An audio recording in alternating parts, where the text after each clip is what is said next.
Bienvenue à Didi sur Pandore Podcast. Je Merci. vais te laisser te présenter un petit peu pour les personnes qui vont nous écouter ou nous voir. Hein?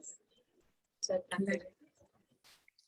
Bien, écoutez, je me nomme Didi, je suis une maman de 33 ans qui vit actuellement sur Bruxelles. Je suis française d'origine congolaise et je suis doula. Donc, j'accompagne les femmes déjà en période préconception, en période prénatale, pendant la naissance et en postpartum. Je suis aussi ce qu'on va appeler, on peut donner beaucoup de noms, mais une praticienne du féminin sacré. Donc, j'accompagne les femmes à se guérir naturellement avec des méthodes, on va dire, alternatives. Je suis praticienne Reiki aussi et j'utilise les pierres, le son. Et depuis très peu de temps, je commence à donner des cours justement de danse sacrée africaine aux femmes enceintes et aussi aux femmes qui veulent tout simplement se reconnecter à leur matrice et à leur féminité. Et voilà, je pense que j'en dirai plus au fur et à mesure, mais je pense que les titres, à un moment donné, deviennent aussi, je trouve, un peu ridicule parce que de toute façon, on est toujours dans l'accompagnement, on est toujours dans l'humain, on est toujours dans quelque chose de plus grand. Et donc, voilà. Certains disent que je suis une guérisseuse et que d'autres m'appellent prêtresse, mais les titres, je trouve, ne définissent pas toujours tout. Et... Super. Et du coup, est-ce que tu pourrais nous en dire un peu plus sur comment tu es arrivée là où tu en es aujourd'hui et peut-être aussi sur le choix de ton nom matrice, hein, quelle signification ça a pour toi, voilà. Alors, comment j'en suis arrivée là? Alors, je pense que j'ai toujours été dans ce cheminement depuis très petite. En fait, depuis que je suis très, très jeune, j'ai toujours eu le don de toucher les gens avec mes mains.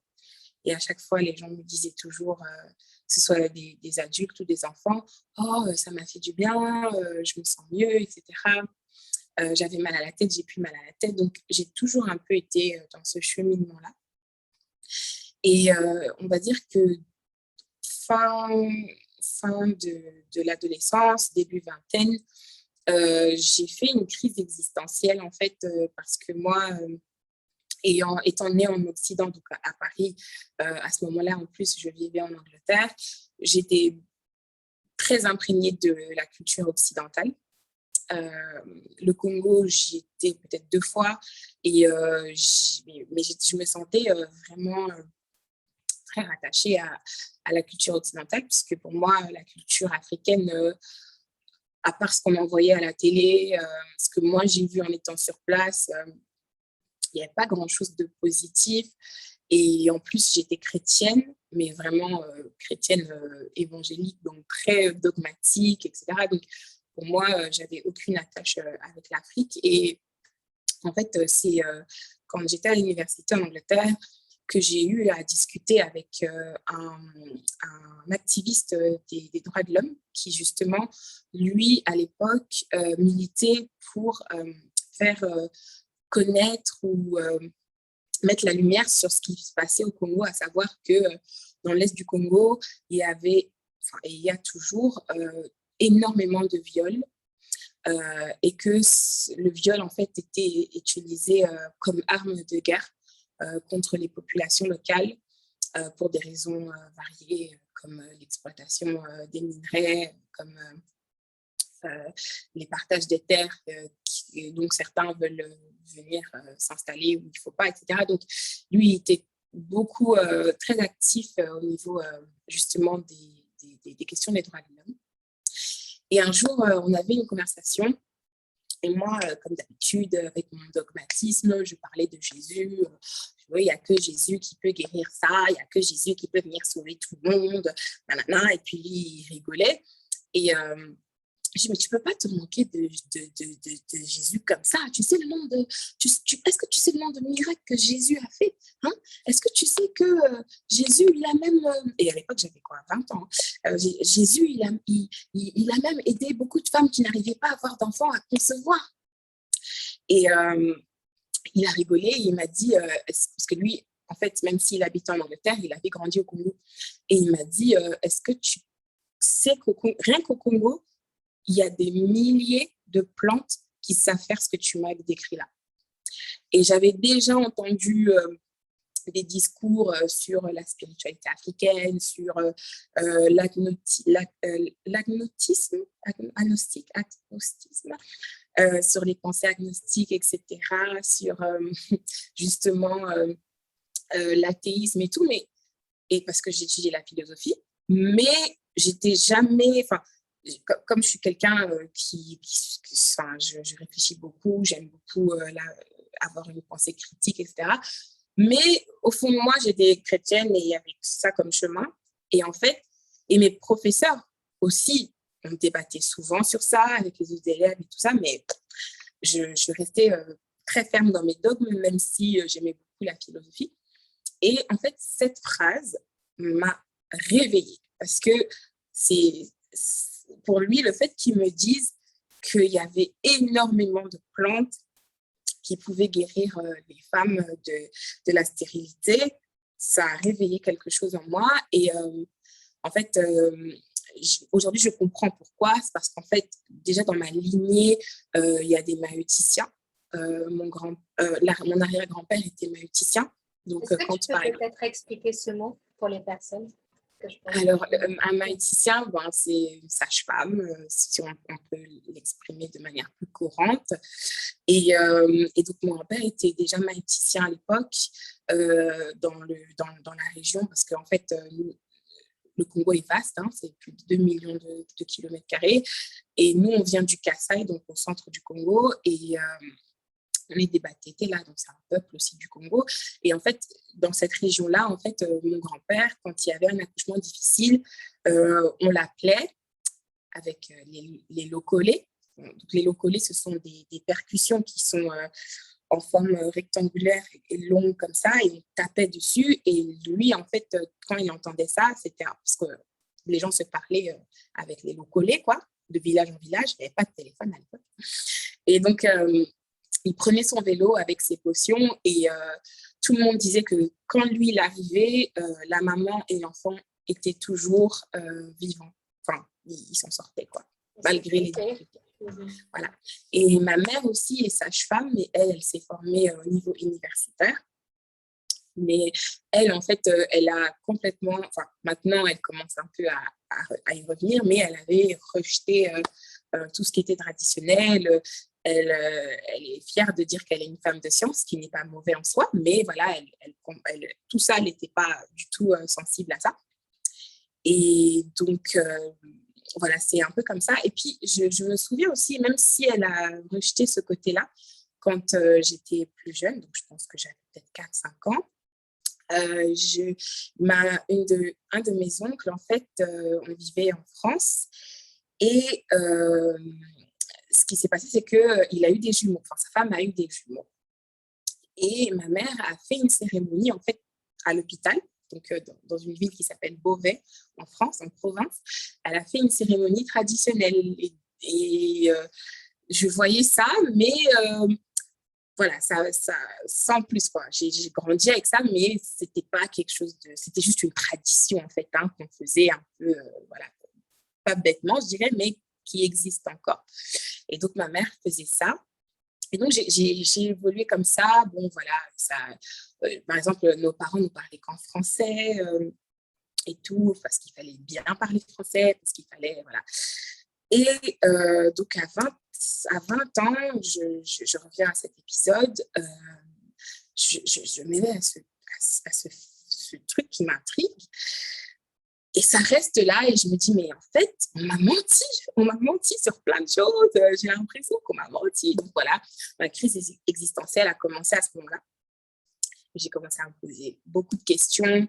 À l'époque, j'étais dans un parti politique, à savoir le Parti conservateur en Angleterre. J'ai honte de le dire aujourd'hui, mais bon, ça fait partie de mon parcours.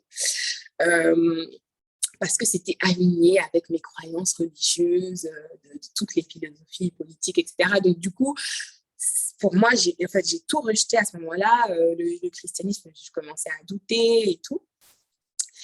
Et je suis rentrée dans ce qu'on va appeler l'agnosticisme. Donc, mais voilà, ça restait très mental, tout ça. Il n'y avait pas vraiment de spirituel. Et donc, j'ai déménagé vers Bruxelles à ce moment-là, parce que c'était tellement fort comme crise que je suis tombée en dépression. Et je le dis pour que d'autres personnes puissent peut-être comprendre sur quel chemin elles sont. Aujourd'hui, je n'ai pas honte d'en parler puisque je m'en suis sortie. Et donc, du coup, je me suis rendue sur Bruxelles où ma mère vivait. Enfin, maintenant, elle vit à la mer, mais elle vivait à Bruxelles à l'époque. Et j'ai commencé à faire une psychanalyse, mais ça ne me parlait pas. En fait, je sortais de là, je me sentais encore plus mal. Et je me suis dit, ben, c'est pas pour moi. Et de fil en aiguille, j'en suis venue justement à rencontrer un groupe de gens qui pratiquaient la spiritualité Congo, ici à Bruxelles.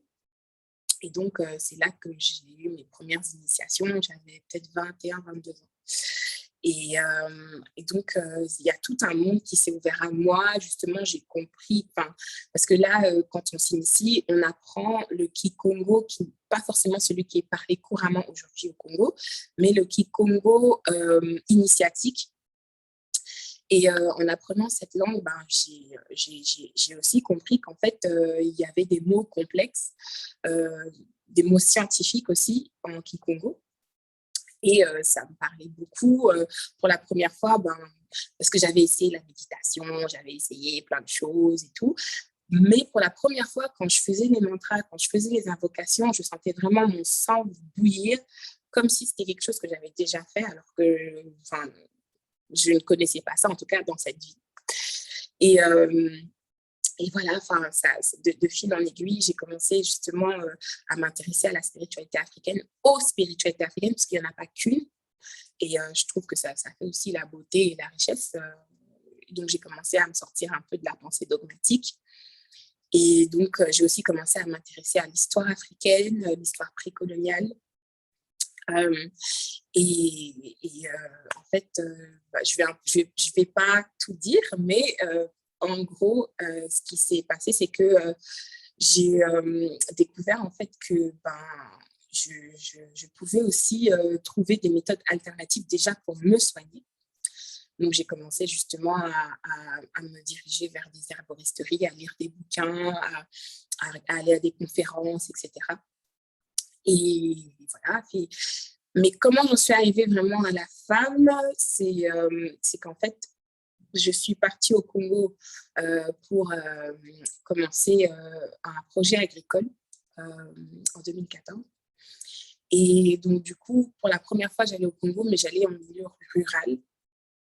Et ça a été un choc positif, mais un choc quand même.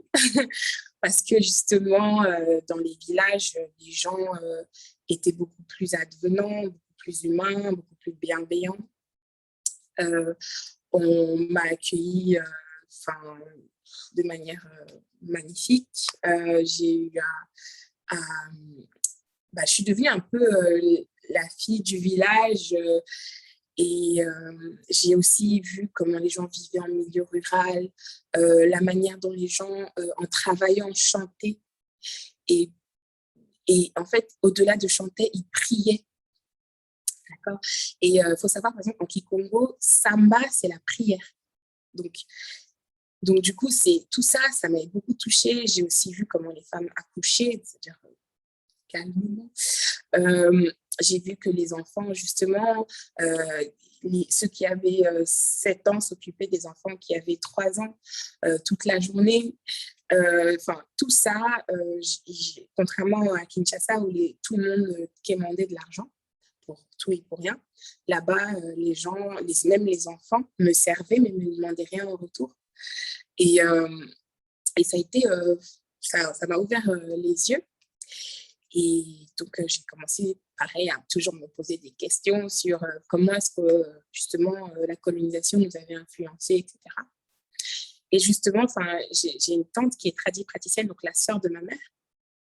Et à un moment donné, j'avais des règles douloureuses à un point où je me tordais de douleur, j'en pouvais plus, je transpirais, etc. Et ce qui s'est passé, c'est qu'un jour, elle m'a dit, mais tu devrais essayer, j'ai un petit remède là. Et je l'ai regardé, genre, moi, je vais dans les herboristeries, tout est calculé, on sait ce qu'il y a dedans, machin. J'achète des produits qui sont, j'ai pas besoin de tes trucs. Je faisais un peu l'occidental, quoi. Et enfin, non, pas l'occidental, parce que, on va dire, en anglais, on dit que patronize, je pensais que j'en savais plus qu'elle, etc. Et du coup, ce qu'elle a fait, c'est qu'à un moment donné, j'ai dit, bon, j'en ai marre de me tordre de douleur. Vu que tu as des solutions, ben, on va essayer. Et en fait, elle a justement pris des plantes sur lesquelles j'ai fait une vapeur et tout. Et quand mes règles sont arrivées, je ne savais pas parce que je ne sentais rien. Parce que moi, mon signal, ce n'était pas les dates, mais j'étais hyper irrégulière, c'était la douleur. Je savais, si j'avais des douleurs 3 jours avant, je savais que bon, il faut que je me prépare parce que les règles vont arriver d'une minute à l'autre. Mais là, à ma grande surprise, j'ai vu du sang en allant aux toilettes.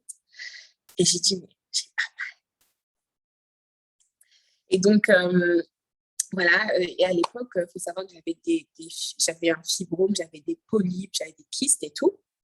Et donc, je me suis dit, bon, ben, je ne pensais pas que ça allait aussi avoir une influence sur ça.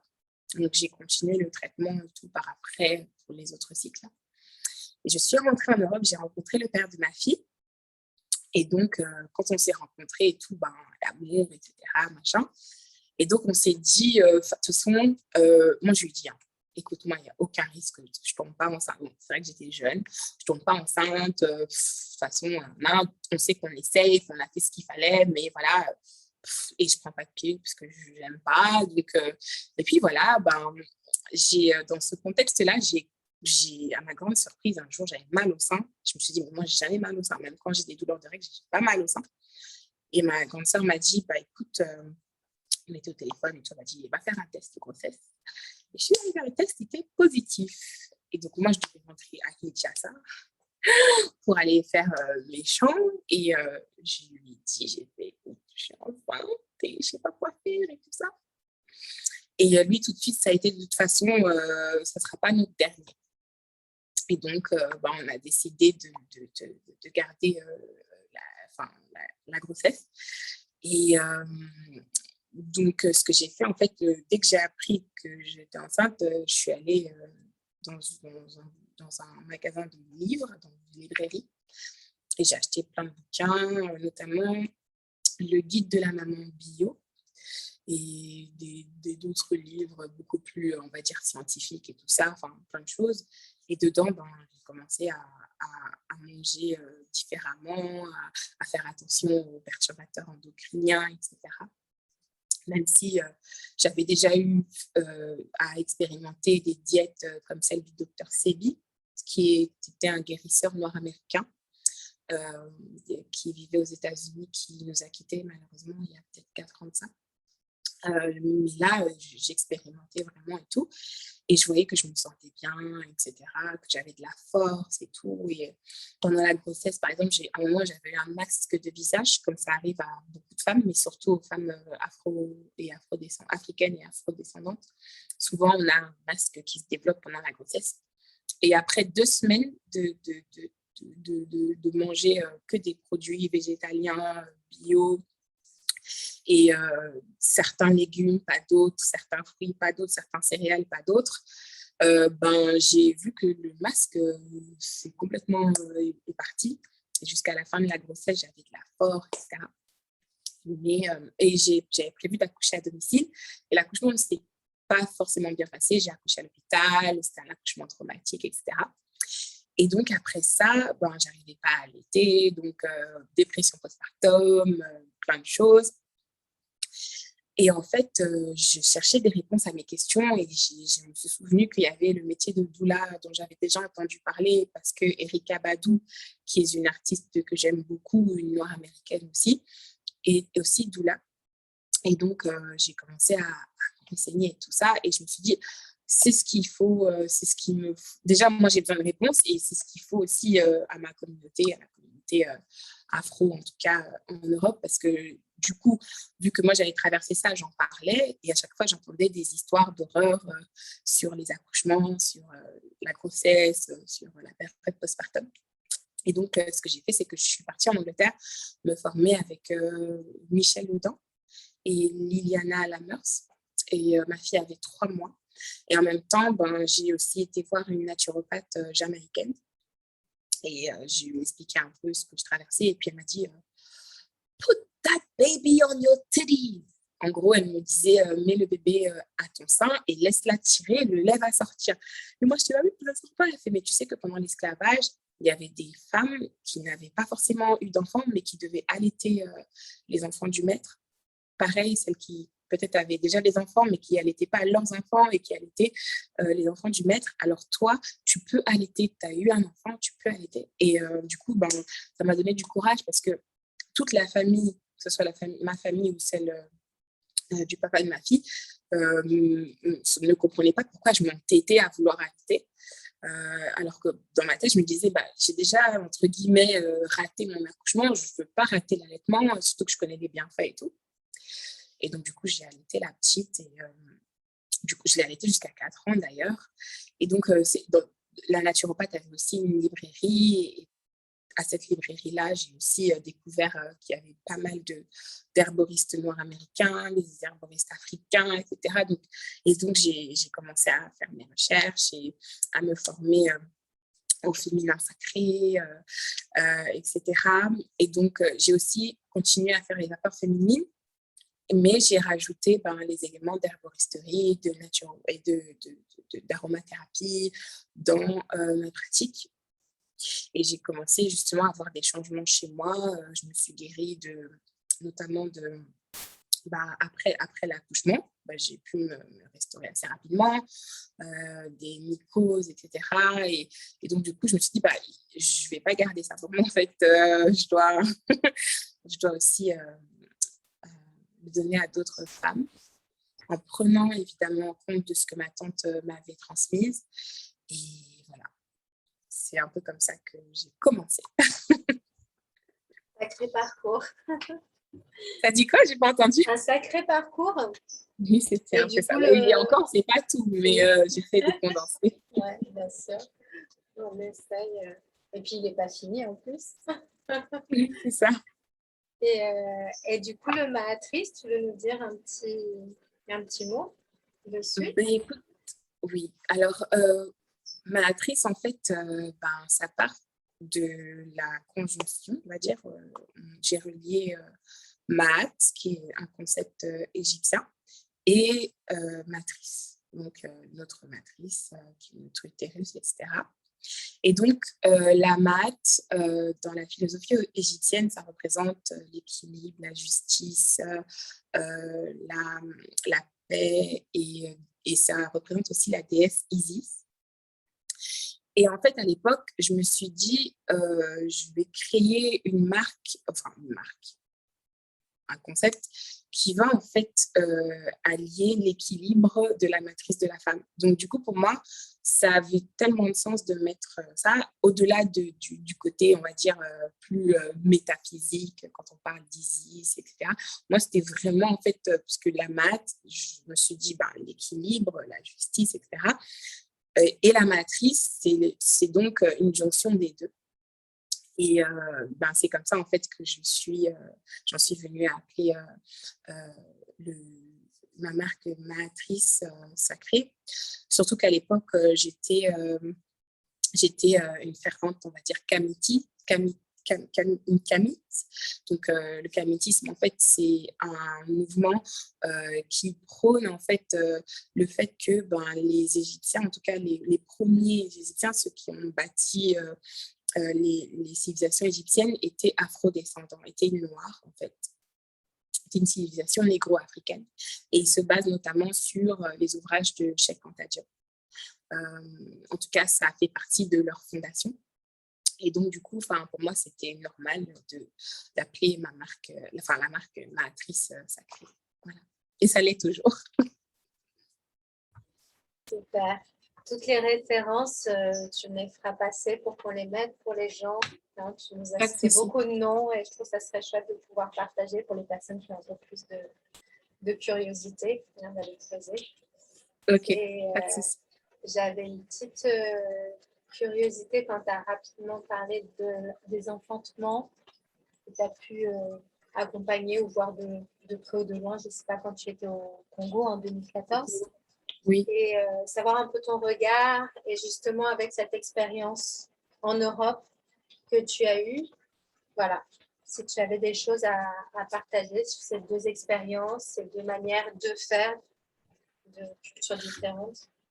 C'est super intéressant parce qu'en fait, il y a vraiment plusieurs volets, plusieurs facettes. C'est qu'au Congo, il y a vraiment des gens qui, et c'est très rare, mais je l'ai vu au village, des femmes qui accouchent traditionnellement. On va dire, voilà, elles ne vont pas forcément dans une clinique, elles font ça avec leur mère, leur grand-mère, etc. Mais ça reste quelque chose de très paisible et silencieux. Mais il y a aussi celles qui accouchent, par exemple, dans des dispensaires ou des cliniques qui sont tenues par des bonnes sœurs. Et là, c'est intéressant parce que souvent, ça se fait dans une certaine violence, pas forcément physique, mais surtout psychologique.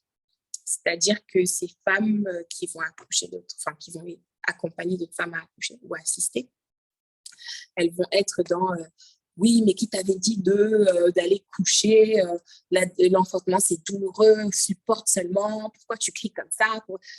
Donc on a vraiment les deux en fait au Congo. Malheureusement, ou heureusement pour certaines situations, il y a quand même une influence de l'Occident, pas forcément de l'Occident d'aujourd'hui, mais l'Occident d'il y a 60 ans. C'est-à-dire l'époque où le médical était dans les mains de l'Église, etc. Et donc, du coup, ça, c'est le côté qui m'a peinée. Et ce qui est dommage aussi, c'est que le côté traditionnel disparaît, en fait. Parce que les gens qui pratiquent des médecines ou bien des manières de faire plus ancestrales, même au niveau de l'accouchement, de la maternité, eh bien, ils sont de plus en plus isolés. Voilà, les gens ne vont plus vers eux parce qu'il y a d'autres philosophies ou d'autres dogmes qui rentrent en place et qui existent maintenant au Congo et qui font que les gens se séparent de plus en plus de la tradition, mais pas seulement, ils se séparent de leur terroir, ils se séparent de leur écosystème. Du coup, ils rentrent dans tout ce qui est moderne. Sauf que les choses n'avancent pas aussi vite qu'ici. Là où, par exemple, maintenant, il y a un mouvement ici pas seulement de femmes, même de personnel médical, qui commence à aller vers une pratique plus bienveillante. Là-bas, on reste coincé sur des techniques qui ne sont pas forcément bonnes pour les mamans ou pour les enfants. Donc, il y a encore beaucoup à faire à ce niveau-là. Il y a encore du chemin. Oui, il y a encore du chemin. Ça me rappelle mon expérience au Maroc. Moi, je suis d'origine marocaine du côté de mon père. Et j'ai eu l'occasion de passer un temps en maternité.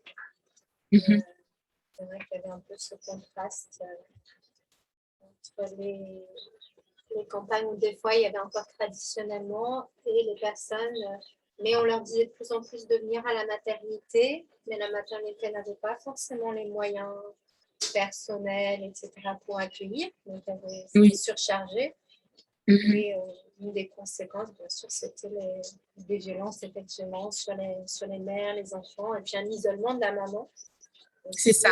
qui était très isolé Mhm. et que je soupçonne qu'il n'avait pas forcément été très accompagné avant aussi sur ce qui allait se passer. Il y avait des jeunes femmes très très jeunes et je pense qu'ils ne comprenaient pas ce qui se passait en elle, tout simplement. Je sais pas si C'est ça. Ouais. Ben, c'est un peu comme partout, il y a vraiment une, une cassure entre, on va dire, la transmission des savoirs. Ma famille en est un exemple parfait. En fait, c'est que ma mère, à un moment donné, bah, elle s'est formée à l'occidental et elle a complètement délaissé, enfin, en tout cas moderne, hein, l'Occident moderne, qu'on soit bien d'accord. Je ne suis pas en train de dire que tout est mauvais ici. Mais en tout cas, elle avait une manière très cartésienne de voir les choses, tandis que ma tante, parce que ma grand-mère a eu 7 enfants, ma tante, c'est la seule qui avait vraiment gardé les savoirs et c'est la seule qui n'a pas été scolarisée, en fait, comme par hasard. Les autres ont tous fait, par exemple, il y en a un qui est pharmacien, l'autre qui est agronome, voilà. Mais c'est la seule, en fait, qui était sensible à ça et qui en a fait même son métier. Donc, oui, il y a une coupure au niveau des transmissions des savoirs et même pour ma tante, en fait, par exemple, ses enfants, ben, jusqu'à ce que moi, je commence à m'y éveiller, elle a aussi eu 8 enfants, ben, il n'y en a aucun qui s'intéressait à ce qu'elle faisait, en fait. Et donc, du coup, oui, il y a on va dire, une cassure entre la tradition et la modernité. Les gens pensent souvent qu'ils sont séparés, mais je pense qu'en réalité, maintenant, on merge, hein, et ça, c'est partout, hein, en Occident comme ailleurs, vers une conjonction des deux. Et c'est le travail de tout à chacun de savoir où il se place pour faire ce travail de conjonction. Tu sens justement, puisque toi, tu reprends un peu ce côté holistique, voilà, il y a plein de mots. Est-ce que tu sens que justement, tu disais un petit peu au début, ça crée une ouverture par rapport à ta mère, il y a un nouveau dialogue qui se crée avec Justement, ta tante aussi, je ne sais pas. ça, justement, oui, oui, ça c'est sûr et certain. Par exemple, ma mère qui était complètement dépassée par ce que je venais de lui montrer, ou ce que je faisais et tout. Aujourd'hui, c'est la première à parler de moi à ses copines, etc. Tout simplement parce qu'elle a essayé les produits que je fais et que ça l'a beaucoup aidée. Du coup, elle se dit, mais en fait, t'es intelligente. Hein. Enfin, alors que je veux dire, mais quoi, avant, tu ne le pensais pas, hein, tu vois.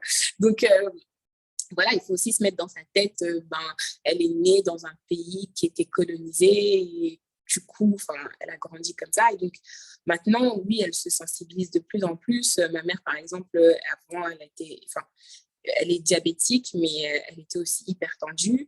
Et donc, du coup, je lui ai donné des conseils. Elle m'a demandé, je l'ai accompagnée aussi et elle prend plus de médicaments aujourd'hui. Donc, du coup, tout ça, ça a vraiment contribué à son éveil. Par exemple, aujourd'hui, elle travaille dans les maisons de repos où il y a beaucoup de personnes âgées. Et pendant le Covid, elle était en première ligne, en fait, de cette pandémie, si on peut l'appeler comme ça. Et du coup, ce qui s'est passé, c'est que je lui donnais des conseils et de tous ses collègues, c'est la seule qui n'est pas tombée malade. Donc, du coup, elle a commencé aussi à se poser plein de questions et à se remettre en question, à elle-même faire des recherches, à lire. Et elle est très...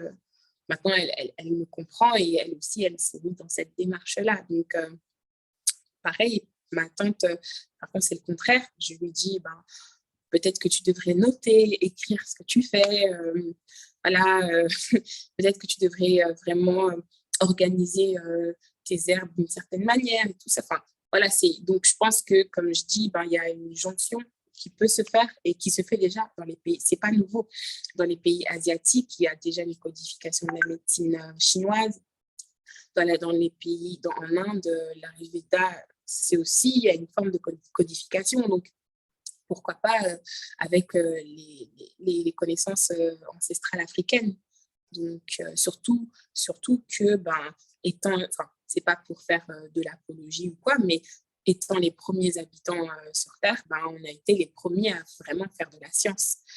Donc, du coup, aussi rappeler à la jeunesse que c'est pas parce que vous retournez vers la tradition qu'il faut tout rejeter, parce que vous avez déjà fait de la science dans le passé et que c'est normal aussi d'en refaire, mais évidemment une science avec conscience. Et c'est là aussi que je me retrouve et que maintenant je vois qu'il y a de plus en plus de jeunes, même en Afrique, qui se retrouvent aussi. Et de par le monde, parce que même, enfin je m'étale un peu, mais même quand je vois ce qui se passe en Occident, etc., je vois qu'il y a un retour vers des manières de travailler ou de faire les choses de manière plus durable. C'est de la science avec conscience. On fait des recherches même pour voir comment produire des produits qui ne sont pas forcément mauvais pour l'homme, de circuler d'une manière qui fera en sorte de ne pas forcément polluer la terre. Enfin, tout ça, c'est de la science avec conscience. C'est de se dire, oui, on peut, entre guillemets, profiter de la modernité tout en gardant... tout en ayant conscience sur l'impact qu'on a sur nous, sur le long terme, mais aussi sur la planète. Donc, oui, j'espère que c'est clair. Et que... Ouais, en lien avec les traditions ancestrales, et oui. comme le disait, on peut faire ces ponts et ces dialogues, tout à fait. Ouais. Oui. Alors, je ne sais pas si tu as envie de partager un petit peu, mais c'est vrai que quand on a pris contact toutes les deux ensemble, tu étais justement au Congo.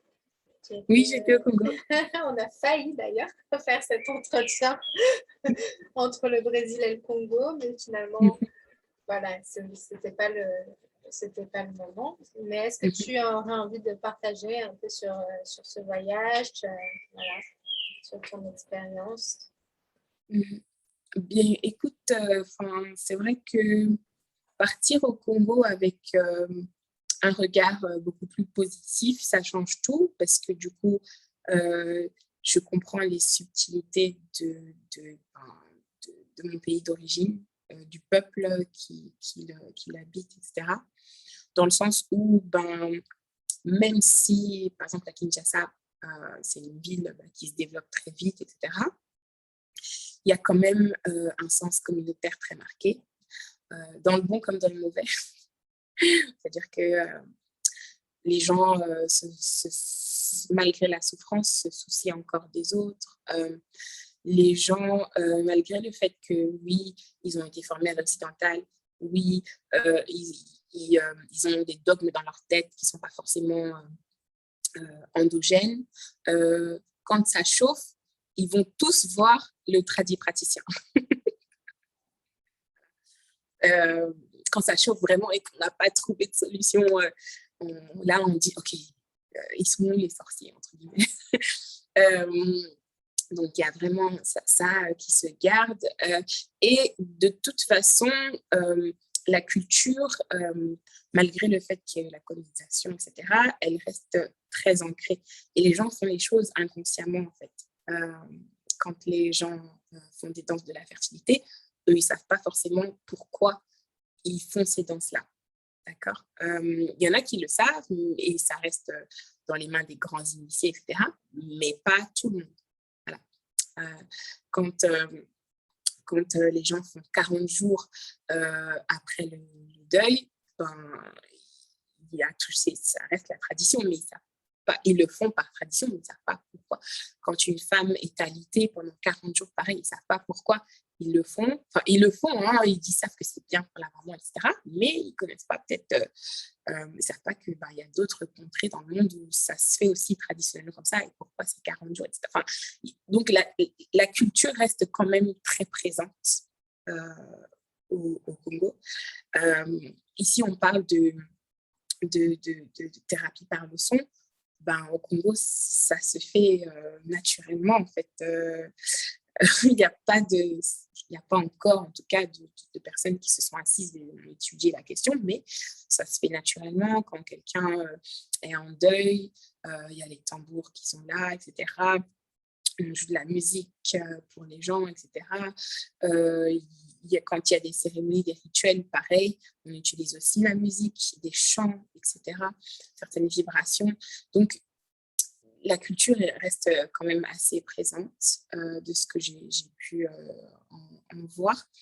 Et malheureusement, par contre, du côté un peu négatif, c'est que beaucoup de gens ne prennent pas conscience des richesses qu'ils ont sur place. Donc, ils veulent un peu reproduire ce qui se passe en Occident en termes de développement, en termes de style de vie, etc. Alors que ce sont des systèmes qui sont maintenant obsolètes. Du coup, ça, j'ai trouvé un peu triste. Mais je pense que ça reste très positif parce que la jeunesse, en fait, devient de plus en plus critique. La jeunesse devient de plus en plus critique. Comparé, par exemple, ça fait pas longtemps, ma fille a 5 ans, donc il y a 6 ans, quand j'y vivais et tout, j'ai vu une évolution dans les mentalités des jeunes qui sont beaucoup plus attachés à la culture, à la tradition. Par exemple, les cheveux naturels, il y a 6 ans, moi, quand j'allais avec mon afro, on me disait mais c'est quoi ça? Pourquoi tu as les cheveux naturels? Défrise-toi et tout. Aujourd'hui, à Kinshasa, avoir les cheveux naturels, c'est OK. Il y a des salons qui s'occupent de cheveux naturels. Les filles, les femmes utilisent des produits cosmétiques naturels, utilisent les huiles endogènes, même en ville. Même la working girl qui travaille dans une banque sud-africaine, elle va aller acheter son huile de palme pour se la mettre sur la peau. Voilà, il y a tellement d'exemples, même au niveau par exemple, je reste subjective parce que moi, je me base sur l'expérience. Mais en gros, par exemple, j'ai eu à visiter une famille, voilà, le papa et la maman sont avocats, ils travaillent pour des grosses multinationales, etc. Mais quand il y a, par exemple, ils ont vraiment la vie moderne, des voitures dernier cri et tout ça, tout ce que tu veux. Mais quand il y a un problème, quand un enfant est malade, quand quelqu'un est malade, ils vont vers les plantes, vers les goyavés, etc. Et voilà, ça reste quand même quelque chose de très présent dans la culture. En tout cas, au Congo, les gens se tournent d'office d'abord vers les solutions naturelles avant d'aller chez le médecin, beaucoup, c'est quand c'est pas très grave. Et voilà, puis s'ils arrivent à guérir, c'est bon. Sinon, ils vont à l'hôpital. Et quand l'hôpital vraiment n'arrive pas, c'est qu'il y a un problème spirituel. Là, on va trouver le reboutrant ou la sorcière ou la nganga, comme on dit en lingala et en kikongo. Et donc, je pense qu'on ne peut pas enlever ça des gens. C'est naturel. Et ils n'ont pas besoin d'aller étudier la naturopathie ou l'herboristerie au sens moderne du terme pour le faire. Ça vient tout seul. Voilà. Donc, et là, ils ont vu aussi les parents, les grands-parents. Donc, il y a eu voilà. Une transmission. Une transmission non dit. Ouais. Mais du faire et du voir. Ouais. Voilà, c'est ça, exactement. Que nous, on peut avoir perdu effectivement pour avoir eu d'autres éducations, avoir passé moins de temps aussi, des fois, avec nos parents. Et du coup, c'est ça. Mais, écoute, ça fait quand même un petit moment qu'on papote. Oui. Mine de rien, le temps tourne. Donc, ce que je te propose, c'est gentiment qu'on aille vers la fin. Si tu veux partager une dernière chose avant que je te fasse ma petite question traditionnelle, ou sinon je te fais ma petite question. Écoutez, du coup, je ne pense pas que j'ai quelque chose à partager de plus, juste que ma pratique, elle évolue au fil du temps et qu'en fait, je me rends compte que plus je me guéris, plus je développe ou j'apprends des outils justement pour mieux accompagner les femmes. Et justement, je souhaite qu'il y ait de plus en plus de femmes qui se tournent vers des méthodes naturelles, que ce soit pour accoucher, pour des problèmes gynécologiques, voilà. Et donc, je fais aussi des formations maintenant, par exemple, pour des parts féminines. Donc, je souhaite en fait qu'il y ait de plus en plus de femmes qui qui se tournent vers des méthodes naturelles. Et j'insiste aussi, je travaille avec toutes les femmes, mais surtout sur les femmes afrodescendantes et africaines, même si c'est la même chose en fait pour moi. Pourquoi? Parce qu'il y a des spécificités qui sont vraiment liées à notre vécu, à notre histoire en tant que peuple. Et que ce que je remarque, c'est que beaucoup de femmes me disent écoute, moi je préfère avoir une doula qui me ressemble parce que du coup quand on va à l'hôpital, elle sait exactement reconnaître tout de suite quand il y a un racisme passif qui se fait dans la salle de naissance ou des choses comme ça, et elles arrivent à se reconnaître dans ma pratique. Pareil pour l'accompagnement au féminin sacré, le fait que j'apporte une touche Congo dans ma pratique, ça parle beaucoup plus à des femmes africaines et afrodescendantes parce que ça se rapproche de leur culture. Et je pense qu'il y a aussi de l'ordre de l'épigénétique et de la génétique et de l'ADN qui réagit à certaines vibrations, etc. Et ça reste ouvert à tout le monde. Mais c'est vrai que les femmes africaines et afrodescendantes ont plus tendance à se tourner vers des praticiennes africaines. Et je loue le fait qu'il y a de plus en plus de femmes africaines qui rentrent dans le domaine et qui commencent vraiment à accompagner les femmes et à faire en sorte que les femmes africaines et afrodescendantes non pas s'éveillent, mais se réveillent justement à ce féminin sacré qui existe depuis des millénaires, même s'il n'était pas nommé de la sorte. Il a toujours été bel et bien présent et il est toujours là. Voilà. Donc, c'est un peu ça que j'essaie d'apporter dans le monde de la périnatalité à ma petite échelle. Ouais, c'est super. Oui, c'est vrai qu'il y a des choses d'histoire et de vécu personnel, comme tu dis, qui sont... Il y a plein de choses qu'on aurait pu parler. C'est vrai que... Il n'y a pas de souci. Je pense qu'il n'y a pas de règle. S'il faut qu'on fasse un autre épisode, je serai ouverte.